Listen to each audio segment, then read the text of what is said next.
저는 올해 47입니다. 그런데 제 인생에서 가장 큰 사건은 15년 전, 그러니까 제가 32이었을 때 시작되었어요.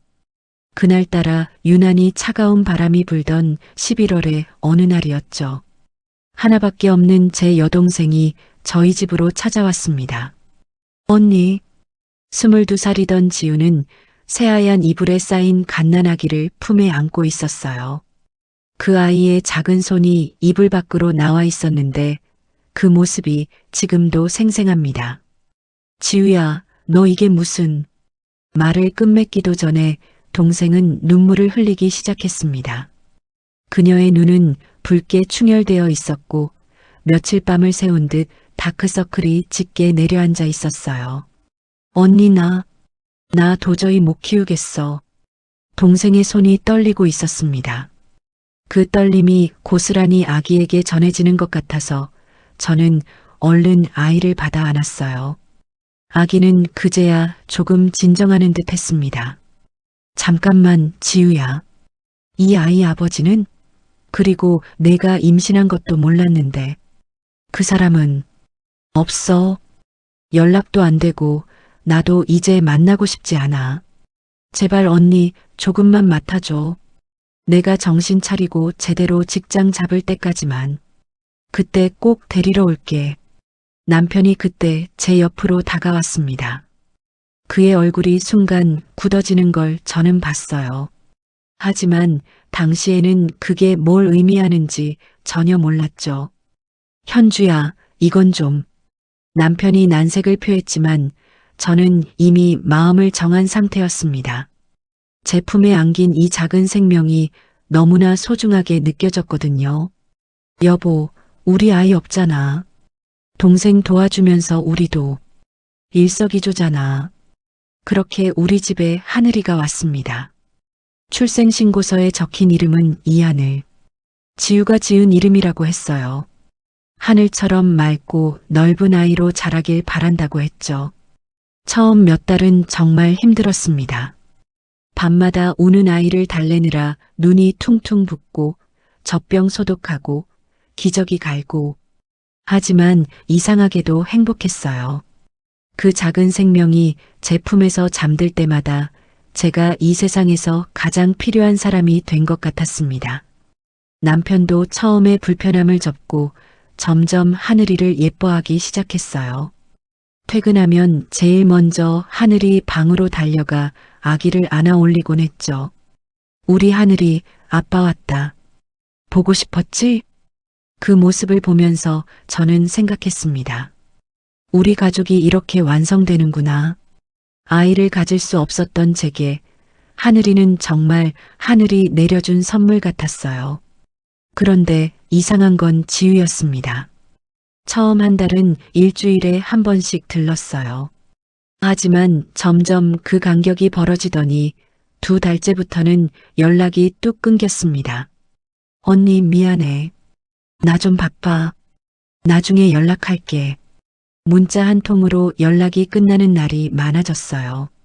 그러다 반년쯤 지나자 아예 전화도 받지 않았습니다. 제가 찾아가도 이사를 했는지 집에 아무도 없었어요. 어쩔 수 없지.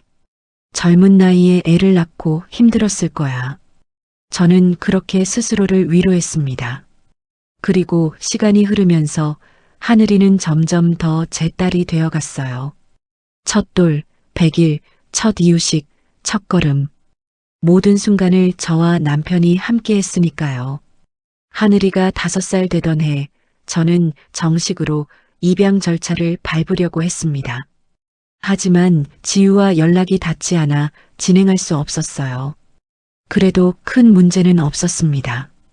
우리는 이미 가족이었으니까요. 엄마, 나 오늘 유치원에서 그림 그렸어. 여보, 우리 정말 복 받았어. 하늘이 없었으면 우리 어쩔 뻔했어. 남편의 말이 맞았습니다. 하늘이는 우리 부부의 전부였어요. 10년이 훌쩍 지나고 하늘이는 어느새 중학생이 되었습니다. 엄마, 나 이번 시험 1등 했어. 우리 딸 정말 대단하네. 그날 저녁 남편과 저는 하늘이를 데리고 외식을 나갔어요.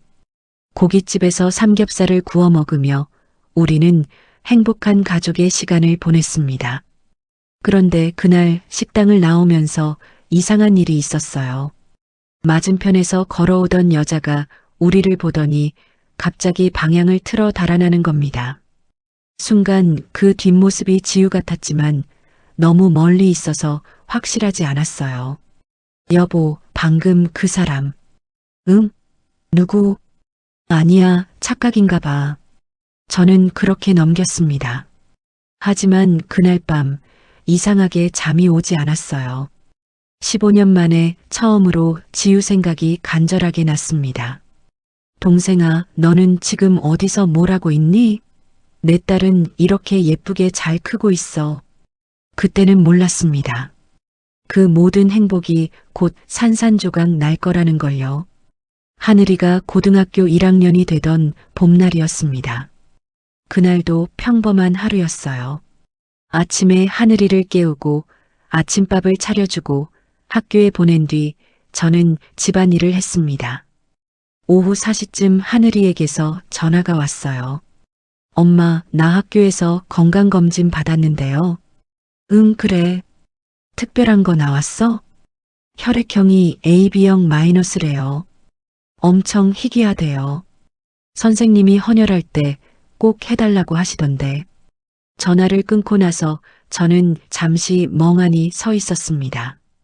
AB형 마이너스? 저는 O형이고 지우는 A형이었는데. 아, 그러고 보니 아버지 쪽 혈액형을 모르죠. 그래, 아버지가 AB형이었나 보네. 저는 그렇게 대수롭지 않게 넘겼어요.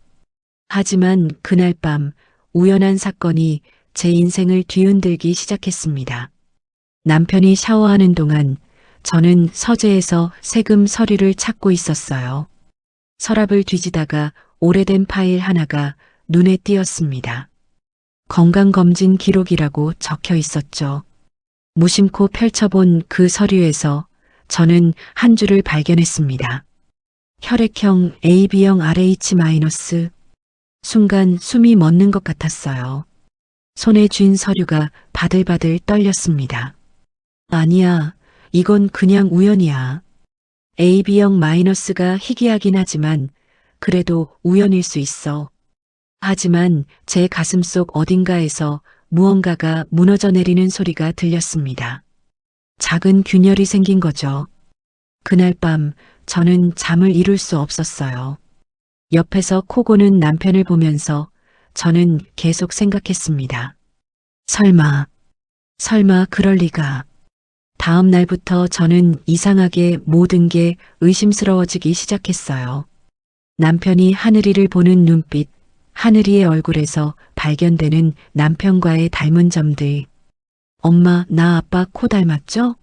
친구들이 그러던데. 하늘이의 말에 저는 웃으며 대답했지만 속으로는 심장이 쿵쾅거렸습니다. 일주일쯤 지났을까요? 저는 오래된 이메일 계정을 정리하고 있었어요. 결혼 전에 쓰던 계정인데 몇 년째 방치해뒀던 거였죠. 받은 편지함을 훑어보다가 저는 한 통의 메일 앞에서 멈춰 섰습니다. 발신인 이지우. 수신일 2010년 3월 15일. 제목 언니 미안해. 손가락이 굳어버렸어요. 2010년이면 하늘이를 맡기고 3개월쯤 지났을 때였습니다. 저는 떨리는 손으로 메일을 열었습니다. 언니, 나 정말 미안해. 이렇게 편지로밖에 말 못해서 미안해. 그날 이후로 민호 오빠랑 연락 끊었어. 다시는 마주치고 싶지 않아. 하늘이는 언니가 키워줘. 나는 그럴 자격이 없어. 언니한테도 오빠한테도 너무 미안해. 나 때문에 언니 행복이 깨질까봐 무서워. 그래서 나는 멀리 가려고. 제발 하늘이만 잘 부탁해. 사랑해, 언니. 그리고 정말 미안해. 메일을 읽는 동안 제 손은 계속 떨렸습니다. 민호 오빠, 그날 이후 나는 그럴 자격이 없어. 이 문장들이 의미하는 게 뭘까요? 아니, 저는 이미 알고 있었어요. 다만 인정하고 싶지 않았을 뿐입니다. 저는 의자에서 일어나 거실로 나갔어요. 소파에 앉아 TV를 보고 있던 남편이 저를 보며 웃었습니다. 여보, 왜 그래? 얼굴이 안 좋네. 당신, 15년 전에 뭐 했어? 남편의 얼굴이 순간 굳어졌어요. 그 표정을 보는 순간 저는 모든 걸 알아버렸습니다. 무슨 말이야? 지호, 우리 동생 지우 말이야. 15년 전 하늘이를 임신했을 때 그 아이 아버지가 누군지 물어본 적 있어. 그때 지우가 뭐라고 했는지 알아? 연락도 안 되고 다시 만나고 싶지 않은 사람이라고 했어. 남편은 아무 말도 하지 못했습니다. 그저 창백하게 질린 얼굴로 저를 바라볼 뿐이었죠. 대답해봐. 당신이야? 하늘이 아버지가 당신이야? 긴 침묵이 흘렀습니다. 벽시계 소리만 똑딱똑딱 울렸어요. 그 소리가 제 심장을 파고들었습니다. 미안해. 남편의 입에서 나온 그 두 글자가 제 세상을 완전히 무너뜨렸습니다. 뭐가 미안해? 뭐가 미안하다는 거야? 저는 소리를 질렀어요. 15년 만에 처음으로 남편에게 소리를 지른 겁니다. 진정해, 현주야. 하늘이 깰 수 있어. 진정하라고. 지금 진정하라고. 저는 웃음이 나왔습니다. 비참한 웃음이었죠. 15년이야, 15년. 내가 15년 동안 키운 아이가 내 남편과 내 동생 사이에서 태어난 아이였다고? 그걸 알면서도 당신은 15년 동안 아무렇지 않게 옆에 있었던 거야? 남편이 저에게 다가오려고 했어요. 하지만 저는 손을 들어 그를 막았습니다. 설명할게. 제발 내 말 좀 들어봐. 설명? 무슨 설명이 필요해? 내 동생을 임신시키고 그 아이를 나한테 키우게 한 게 무슨 설명이 필요하다는 거야? 그날 밤 저는 남편에게서 모든 걸 들었습니다. 그가 털어놓은 이야기는 제 남은 인생을 완전히 바꿔놓았어요. 남편은 소파에 깊이 앉으며 얼굴을 두 손으로 감쌌습니다. 한참을 그렇게 있다가 입을 열었어요. 15년 전, 그러니까 우리 결혼하고 2년쯤 됐을 때였어. 저는 식탁에 앉아 그의 말을 들었습니다. 차라리 듣지 말까도 생각했지만 진실을 알아야 했어요. 그날 회사에서 큰 프로젝트를 성공시켜서 회식이 있었어. 엄청 마셨지.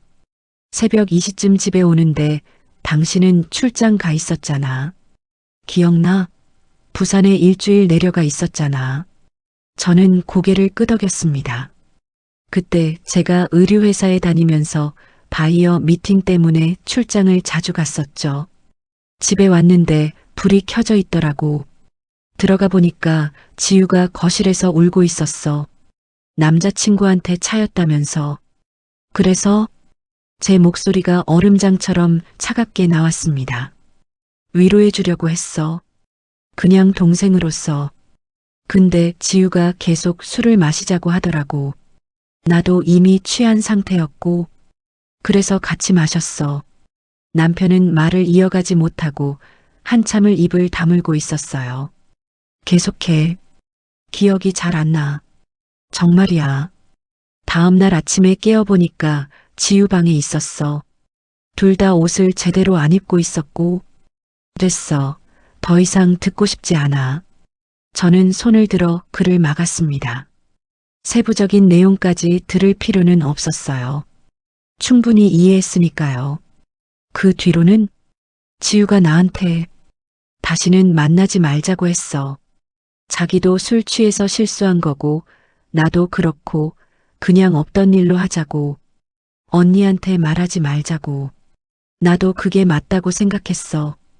그렇게 쉽게? 미안해, 현주야. 정말 미안해. 미안하다는 말로 끝나는 거야? 그래서 4개월 뒤에 지우가 아기를 데리고 나타났을 때 당신은 그게 당신 아이일 수도 있다고 생각 안 했어? 남편은 고개를 숙였습니다. 했어. 생각했어. 근데 확신할 수 없었어. 지우가 그 전에 남자친구가 있었으니까. 그리고 지우는 나를 쳐다보지도 않더라고. 당신하고만 얘기하고. 비겁하네. 제 입에서 차가운 말이 나왔어요. 확인하기 싫었던 거잖아. 혹시 내 아이면 어쩌나 그러면 모든 게 들통날까봐. 그래서 모른 척한 거잖아. 15년 동안. 현주야. 그 15년 동안 당신은 날 철저히 속였어. 어렴풋이 당신 아이일 수도 있다는 걸 알면서도.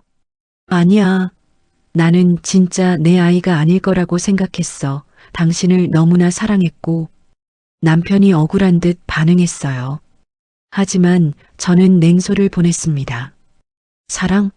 당신이 사랑이 뭔지 알아? 사랑하는 사람은 배신하지 않아. 사랑하는 사람의 동생과 잠자리를 갖지 않아. 그리고 그 결과로 태어난 아이를 15년 동안 속이지 않아. 제 목소리가 점점 커졌어요. 그때 복도에서 문 여는 소리가 들렸습니다. 엄마, 무슨 일이야? 하늘이었어요. 잠옷을 입은 채 졸린 눈으로 거실을 내다보고 있었습니다. 아무것도 아니야. 엄마랑 아빠가 그냥. TV 소리가 커서 그래. 다시 자. 응. 그럼 잘게. 하늘이가 방으로 들어가자 저는 남편을 향해 낮은 목소리로 말했습니다. 내일 당장 집 나가. 이혼할 거야. 현주야, 제발. 제발은 무슨. 당신이 제발 하지 말았어야 할 일을 했잖아. 이제 책임져.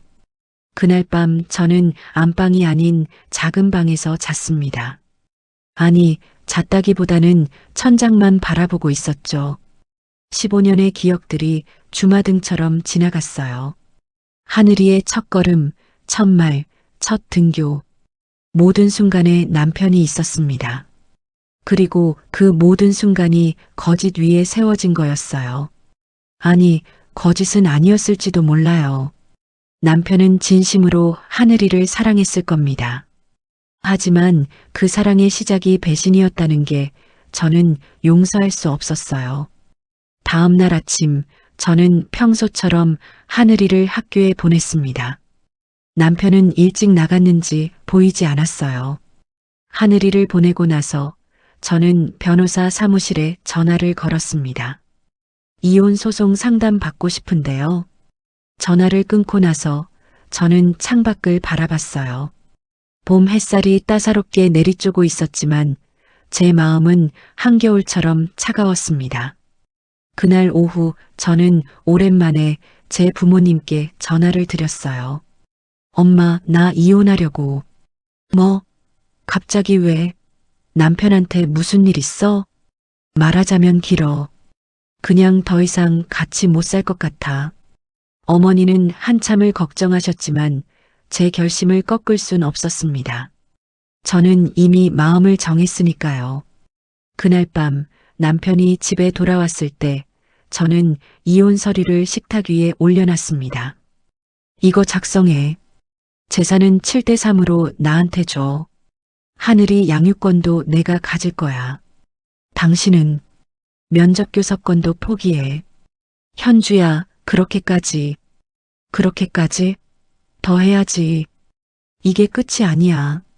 내가 15년 동안 정신적으로 얼마나 고통받았는지 법정에서 다 밝힐 거야. 배우자와 처제 간의 부적절한 관계, 그 결과로 태어난 아이를 배우자에게 키우게 한 것. 이게 얼마나 큰 정신적 학대인지 알아? 남편의 얼굴이 하얗게 질렸어요. 하늘이한테는 말하지 마. 제발. 그건 당신이 결정할 일이 아니야. 하지만 걱정 마. 나도 하늘이한테 상처 주고 싶지 않아. 그 애만큼은 죄가 없으니까. 다음 날부터 본격적인 이혼 절차가 시작되었습니다. 그리고 저는 그 과정에서 더 많은 진실을 알게 되었어요. 지우의 행적, 그녀가 사라진 이유, 그리고 남편이 숨겨온 것들. 이혼 소송은 생각보다 빠르게 진행되었습니다. 남편이 거의 모든 조건을 수용했거든요. 재산의 70%를 제게 주고 하늘이의 양육권도 제가 갖기로 했어요. 변호사는 제게 말했습니다.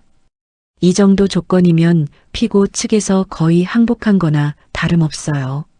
보통은 훨씬 더 싸우거든요. 그 사람도 알겠죠.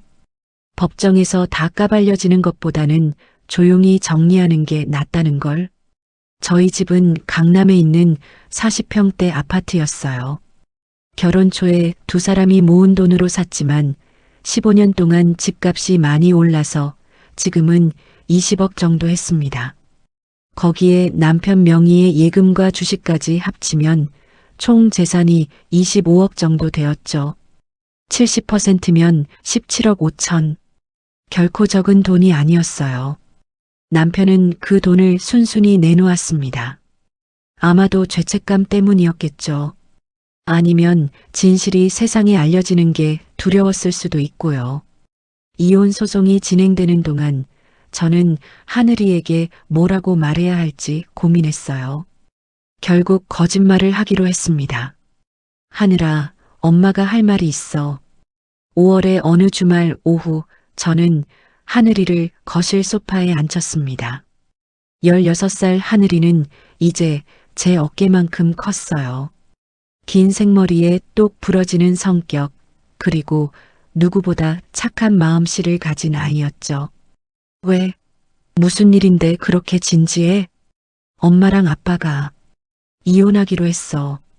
하늘이의 얼굴이 순간 굳어졌습니다. 뭐? 왜? 싸운 거야? 아니, 싸운 건 아니고 그냥 더 이상 같이 사는 게 힘들어서. 어른들의 문제야. 내 잘못은 절대 아니야. 하늘이의 눈에 눈물이 고였어요. 내가 뭘 잘못한 거야? 내가 더 착하게 굴면 안 돼? 아니야, 하늘아. 정말 내 잘못이 아니야. 엄마 아빠의 문제일 뿐이야. 그날 하늘이는 저를 안고 한참을 울었습니다. 그 작은 어깨가 떨리는 걸 느끼면서 저는 남편이 더 미워졌어요. 이 아이에게 이런 상처를 준 것도 결국 그 사람 때문이니까요. 그런데 이상한 일이 일어났습니다. 며칠 뒤 하늘이가 저에게 조심스럽게 물어왔어요. 엄마, 나 혹시 엄마 진짜 딸 아니야? 깜짝 놀라서 하늘이를 바라봤습니다. 갑자기 왜 그런 생각을 해? 학교에서 생물 시간에 배웠는데 혈액형 유전 법칙 있잖아. 엄마는 O형이고 아빠는 AB형인데 나는 AB형이잖아. 그게 가능한가 싶어서 순간 머릿속이 하얘졌어요. 제가 간과한 부분이었습니다. 하늘이가 똑똑한 아이라는 걸 잊고 있었죠. 하늘아, 괜찮아, 엄마. 진짜 엄마 아니어도 괜찮아.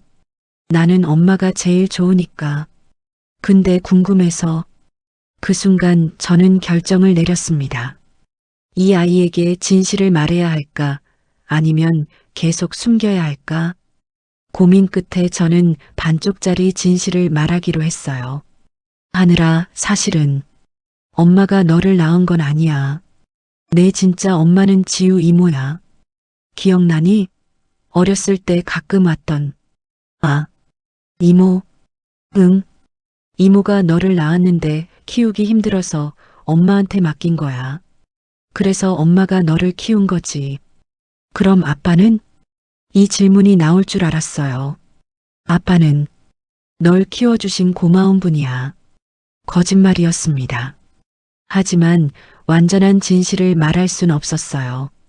이 아이가 감당하기엔 너무 무거운 진실이었으니까요. 하늘이는 한참을 아무 말 없이 앉아 있었습니다. 그러다가 조용히 말했어요. 엄마, 나 버려진 거야? 아니야, 절대 아니야. 저는 하늘이를 꼭 안았습니다. 이모는 너를 버린 게 아니야. 그냥 그 나이에 키울 자신이 없었던 거지. 그래서 가장 믿을 수 있는 사람, 바로 언니인 엄마한테 맡긴 거야. 그리고 엄마는 너를 키우면서 단 한 번도 후회한 적 없어. 너는 엄마의 딸이야. 낳지 않았어도 딸이야. 하늘이가 제 품에서 울기 시작했습니다. 저도 같이 울었어요. 우리 모녀는 그렇게 한참을 안고 울었습니다. 그날 이후 하늘이는 예전처럼 밝지 않았어요. 학교에서 돌아오면 방에만 있고 밥도 잘 먹지 않았습니다. 제 마음이 너무 아팠어요. 이게 다 남편 때문이야. 이혼 소송은 3개월 만에 끝났습니다. 남편은 모든 조건을 받아들였고 판사는 저에게 유리한 판결을 내렸어요. 재산 분할 70%, 양육권, 그리고 위자료 1억까지. 축하드립니다.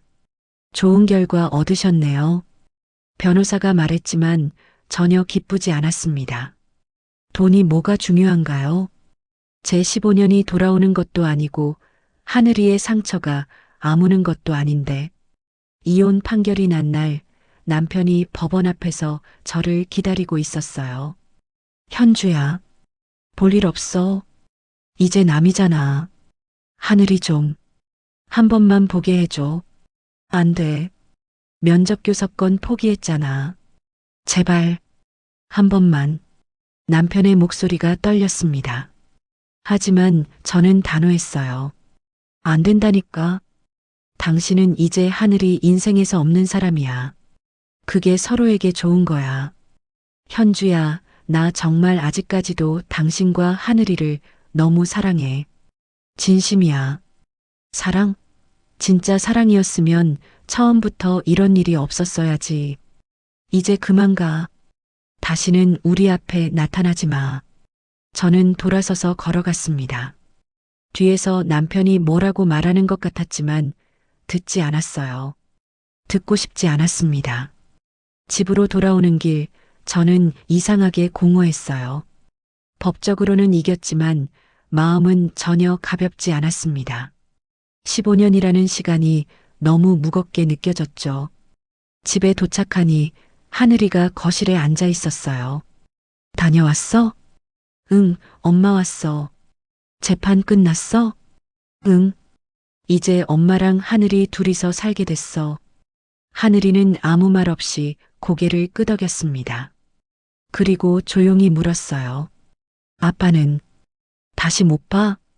글쎄, 저는 확답을 주지 못했습니다. 하늘이가 원한다면 나중에 성인이 되면 만나게 해줄 수도 있겠죠. 하지만 지금은 아니었어요. 그날 밤 저는 오랜만에 술을 마셨습니다. 혼자서 와인 한 병을 다 비웠어요. 취기가 오르면서 지난 15년이 주마등처럼 지나갔습니다.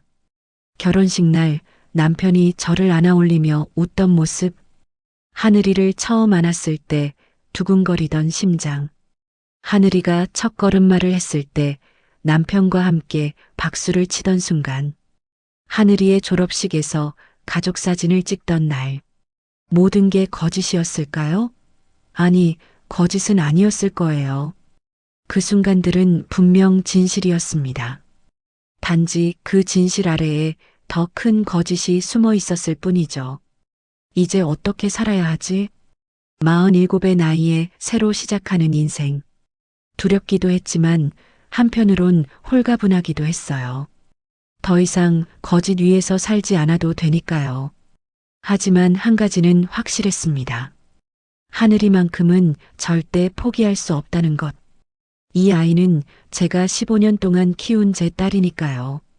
피가 섞이지 않았어도 남편의 배신으로 태어난 아이여도 하늘이는 제 딸이었습니다. 이혼 후 1년이 지났습니다. 저는 받은 재산으로 작은 카페를 열었어요. 강남에서 조금 떨어진 한적한 동네에 있는 카페였죠. 하늘빛 카페라고 이름을 지었습니다. 엄마, 카페 이름 나 때문에 지은 거야? 응. 우리 딸 이름이 하늘이잖아. 하늘이는 수줍게 웃었어요. 이혼 후 한동안 침울해하던 하늘이가 다시 웃기까지 꽤 오랜 시간이 걸렸습니다. 하지만 다행히 지금은 많이 회복됐어요. 카페 일은 생각보다 재미있었습니다. 손님들과 이야기하고 커피 내리는 향기를 맡으면서 저는 조금씩 평온을 되찾아갔어요. 물론 가끔 남편 생각이 나지 않는 건 아니었습니다. 15년을 함께 산 사람인데 그게 쉽게 지워지겠어요. 하지만 저는 그를 용서할 수 없었습니다. 용서는 피해자의 몫이지만 저는 아직 그럴 준비가 되지 않았어요. 그러던 어느 가을날이었습니다. 카페 문이 열리면서 낯익은 얼굴이 들어왔어요. 언니, 지유였습니다.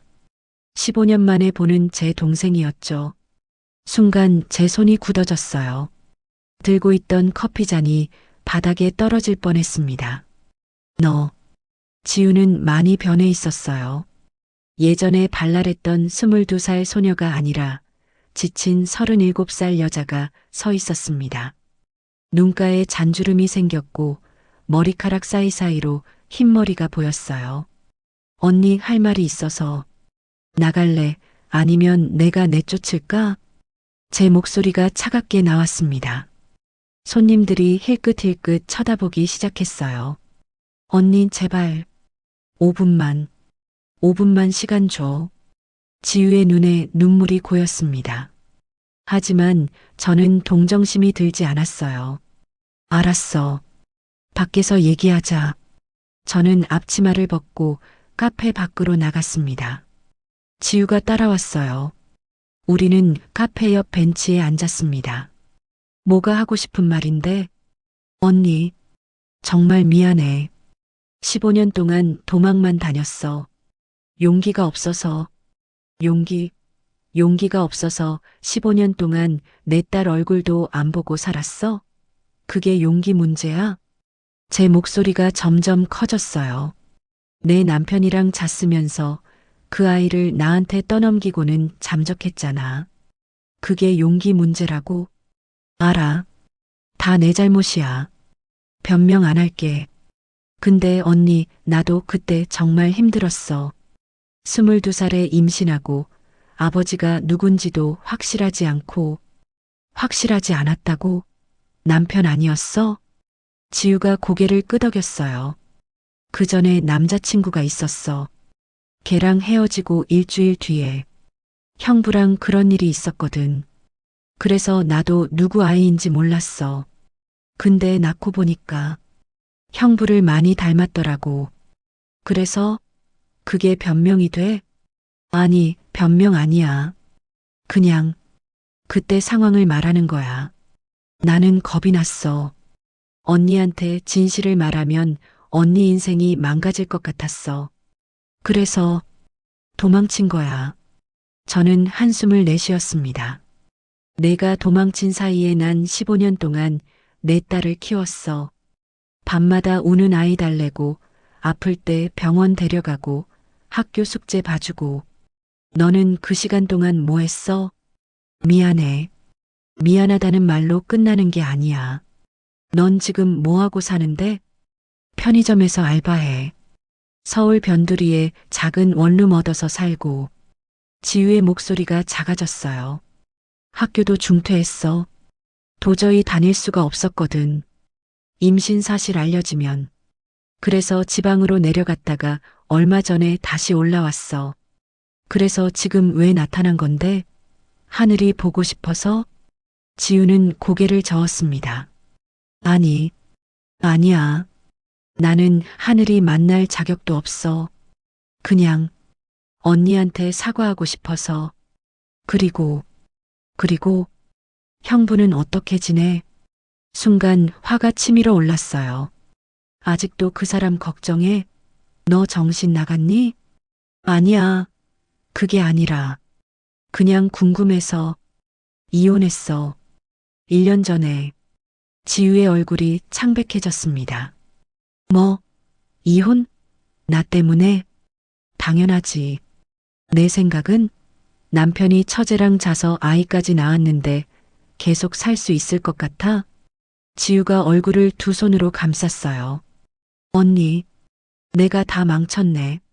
언니 인생을. 이제 알았어? 15년 늦었지만 저는 일어섰습니다. 이제가. 그리고 다시는 나타나지 마. 내가 나타나면 그 상처가 다시 아물지 않아. 언니, 가라니까. 저는 카페 안으로 들어갔고 지우는 한참을 벤치에 앉아 있다가 사라졌습니다. 그날 밤 저는 하늘이에게 말했어요. 오늘 지우 이모 만났어. 진짜? 어땠어? 별로. 그냥 사과하러 왔다더라. 나는 만나고 싶지 않아. 나를 버린 사람인데 뭐. 하늘이의 목소리에는 원망이 섞여 있었어요. 저는 하늘이의 머리를 쓰다듬었습니다. 괜찮아. 안 만나도 돼. 우리 둘이면 충분해. 하지만 그날 이후 이상한 일이 계속 일어났어요. 카페 앞에 누군가 꽃다발을 놓고 가는 겁니다. 메시지 카드에는 이렇게 적혀 있었어요. 언니 정말 미안해. 마이너스 지우. 한 번도 아니고 계속해서 일주일에 두세 번씩 꽃이 놓여 있었습니다. 저는 그 꽃들을 모두 쓰레기통에 버렸어요. 그러던 어느 날 카페 문이 열리면서 또 다른 낯익은 얼굴이 들어왔습니다. 남편이었어요. 1년 만에 보는 그는 많이 초라해져 있었습니다. 예전에는 항상 단정한 정장 차림이었는데 지금은 낡은 점퍼에 구겨진 청바지를 입고 있었어요. 얼굴도 수척해져서 거의 못 알아볼 뻔했습니다. 현주야, 왜 왔어? 제 목소리가 기계적으로 나왔어요. 커피 한 잔. 주문할게. 남편은 구석 자리에 앉았습니다. 저는 아메리카노를 만들어 그에게 내밀었어요. 5,000원. 응. 남편이 지갑을 꺼내는데 그 지갑도 낡고해진 게 예전 것이 아니었습니다. 예전에는 명품 지갑만 쓰던 사람이었는데 요즘 어떻게 지내? 남편이 조심스럽게 물었어요. 보면 모르겠어? 카페 하면서 잘 지내. 당신은? 나는 회사 그만뒀어. 왜? 소문이 퍼졌거든. 처제랑 그런 일이 있었다고. 회사에서 버티기가 힘들었어. 남편의 목소리가 떨렸습니다. 지금은 작은 회사에서 계약직으로 일해. 월급도 예전에 반도 안 돼. 자업자득이네. 하늘이는 잘 있지? 잘 있어. 당신이 걱정할 일 아니야. 현주야, 나 한 번만 하늘이 얼굴 좀 볼 수 있을까? 안 돼. 제발. 안 된다니까. 당신은 이제 하늘이한테 아무것도 아니야. 그냥 남이야. 남편은 더 이상 말하지 못하고 커피만 홀짝였습니다. 그 모습이 너무 초라해 보였어요. 한때는 자신감 넘치던 남자였는데 지금은 그저 늙고 지친 50대 남자일 뿐이었습니다. 알겠어. 그냥 멀리서라도 한 번만 보고 싶었어. 남편이 일어섰어요. 커피를 반도 마시지 않은 채였습니다. 현주야, 마지막으로 할 말이 있어. 뭔데? 나 정말 미안해. 그리고 15년 동안 행복했어. 진심이야. 저는 아무 대답도 하지 않았습니다. 남편은 천천히 카페를 나갔어요.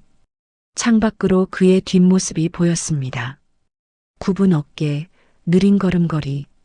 예전에 저와 하늘이를 데리고 활기차게 걷던 그 사람이 맞나 싶을 정도로 초라했어요.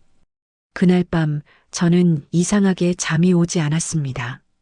남편의 뒷모습이 계속 눈에 밟혔거든요. 내가 너무한 걸까? 아니, 아니야. 제가 너무한 게 아니라 그가 먼저 잘못한 거예요. 저는 피해자일 뿐이고. 하지만 마음 한구석이 편하지 않았습니다.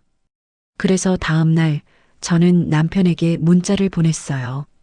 다음 주 토요일 3시, 하늘이 학교 앞 공원, 30분만. 답장은 금방 왔습니다. 고맙습니다.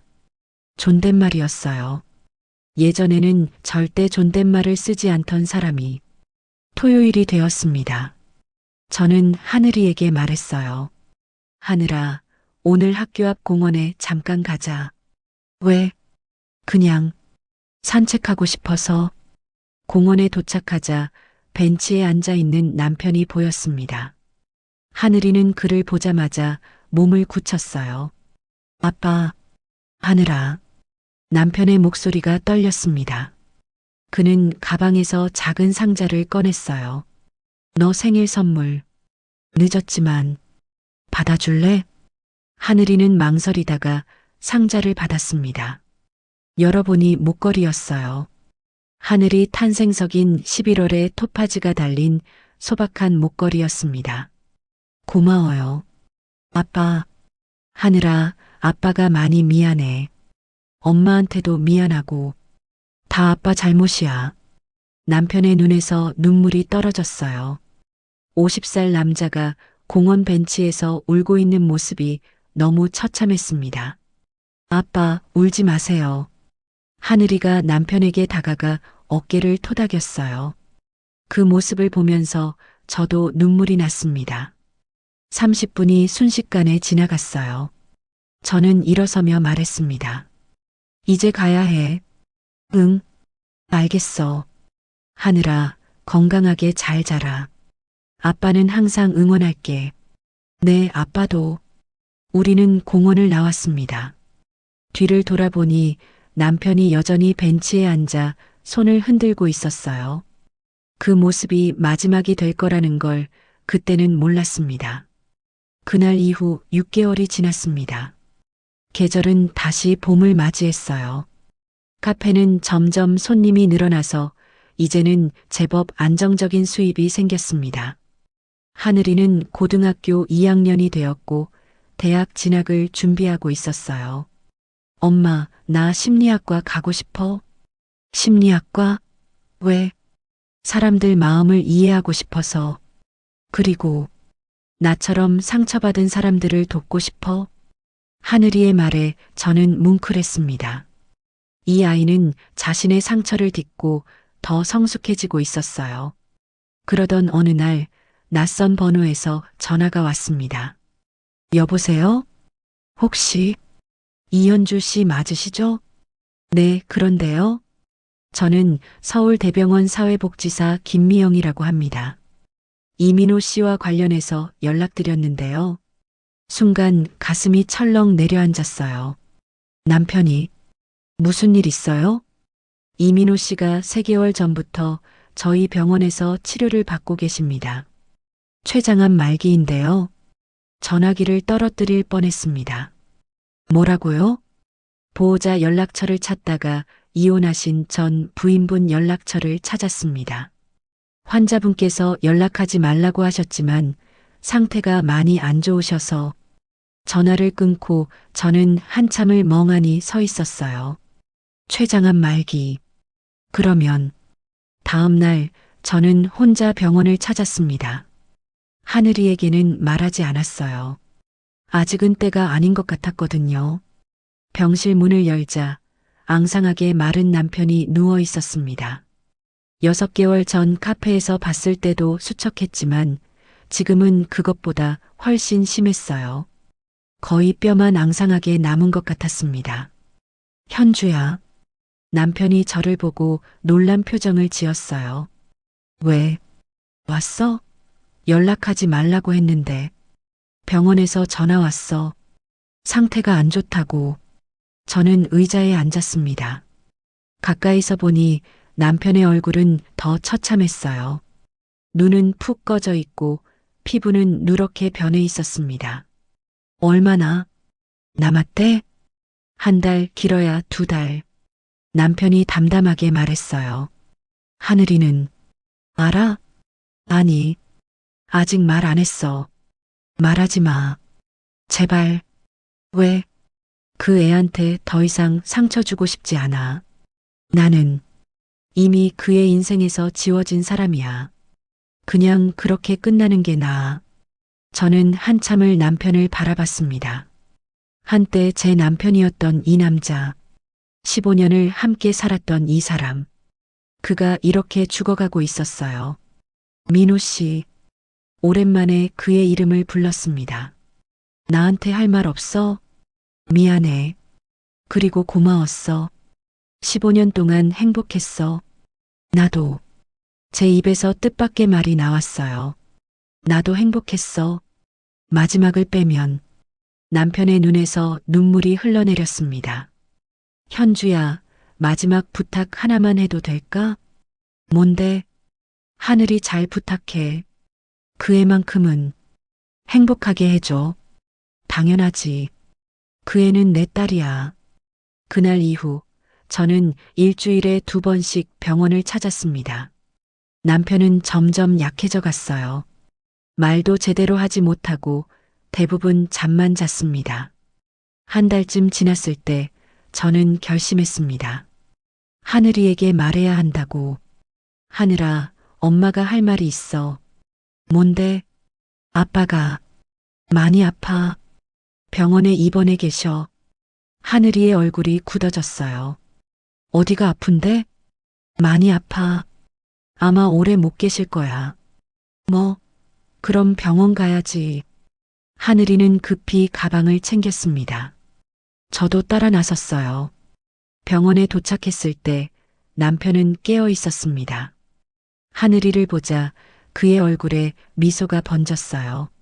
하늘아, 왔구나. 아빠, 왜 아픈 것도 안 알려줘? 하늘이가 남편의 손을 잡았습니다. 그 손이 얼마나 앙상한지 뼈만 만져지는 것 같았어요. 미안해. 걱정 끼치고 싶지 않았어. 바보 같은 아빠. 이럴 거면 왜 헤어진 거야? 하늘이가 울기 시작했어요. 저도 눈물이 났습니다. 그날부터 하늘이는 매일 병원에 갔습니다. 학교 끝나면 바로 병원으로 달려가서 남편 곁을 지켰어요. 아빠, 나 대학 가면 심리학 공부할 거야. 그래. 우리 딸 멋지다. 아빠 때문에 결심한 거야. 상처받은 사람들을 돕고 싶어서. 남편은 웃었습니다. 고통스러워 보였지만 행복한 미소였어요. 2주쯤 지났을 때 남편의 상태가 급격히 나빠졌습니다. 의사는 며칠 남지 않았다고 했어요. 그날 밤 저는 남편 옆에 앉아 있었습니다. 하늘이는 잠깐 집에 가서 씻고 오고 병실에는 저 혼자였어요. 현주야. 남편이 가느다란 목소리로 불렀습니다. 응, 용서해 줄 수 있어? 저는 한참을 생각했어요. 용서, 정말 용서할 수 있을까? 15년의 배신을, 거짓 위에 세워진 행복을. 하지만 지금 이 순간 죽어가는 남자 앞에서 저는 알았습니다. 용서는 그를 위한 게 아니라 저를 위한 거라는 걸. 응, 용서해. 제 입에서 그 말이 나왔어요. 고마워. 정말 고마워. 남편의 눈에서 마지막 눈물이 흘러내렸습니다.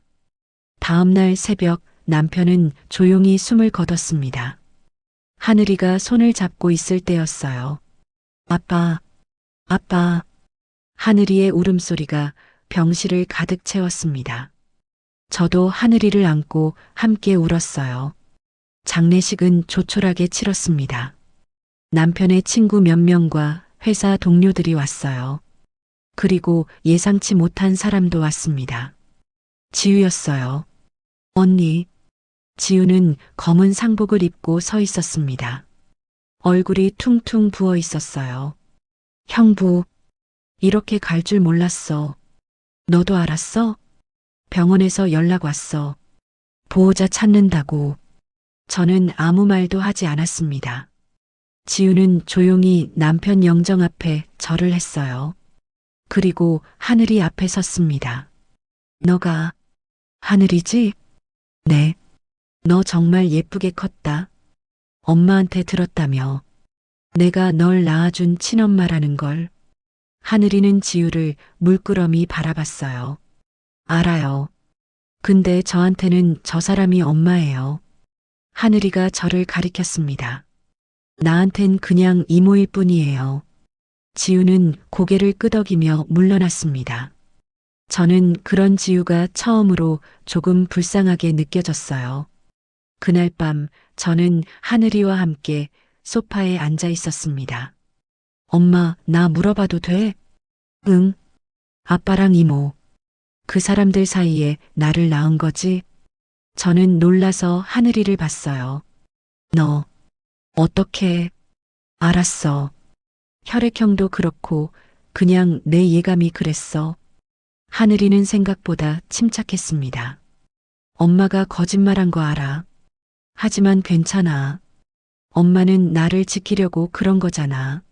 하늘아. 엄마, 나는 엄마 딸이야. 누가 낳았든 상관없어. 나를 키운 건 엄마니까.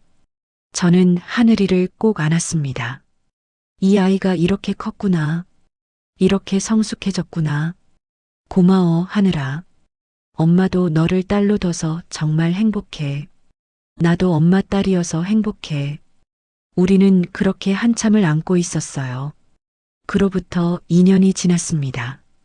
하늘이는 대학에 입학했고 심리학을 열심히 공부하고 있어요. 카페도 더 커져서 이제는 직원 2명을 고용했습니다. 가끔 남편 생각이 나요. 그리고 그를 용서한 제 자신이 대견하게 느껴집니다. 용서는 약한 사람이 하는 게 아니라 강한 사람만이 할 수 있는 거더라고요. 오늘도 카페 문이 열리고 손님이 들어옵니다. 저는 미소를 지으며 인사합니다. 어서 오세요. 하늘빛 카페입니다. 창밖으로 봄 햇살이 따스하게 내려옵니다. 그 햇살 속에서 저는 생각합니다. 이제 괜찮아. 나는 지우보다 남편보다 그 누구보다 훨씬 강해졌으니까. 그리고 무엇보다 나에게는 하늘이가 있으니까. 제 옆에서 아르바이트 하던 하늘이가 저를 보며 웃습니다. 엄마, 오늘 손님 많네. 우리 대박 나는 거 아니야? 그러게. 우리 딸 덕분인가 봐. 에이, 엄마 덕분이지. 우리는 함께 웃었어요. 그 웃음 속에 과거의 아픔은 없었습니다. 오직 현재의 행복과 미래의 희망만이 있을 뿐이었죠. 15년 전 병원 앞에서 시작된 운명. 그것은 저에게 가장 큰 배신이자 동시에 가장 큰 선물이었습니다. 하늘이라는 선물을요. 이제 저는 압니다. 인생은 완벽하지 않다는 것을. 때로는 엉망진창이고 때로는 절망적이지만 그럼에도 살아갈 가치가 있다는 것을. 그리고 무엇보다 용서와 사랑은 우리를 더 강하게 만든다는 것을.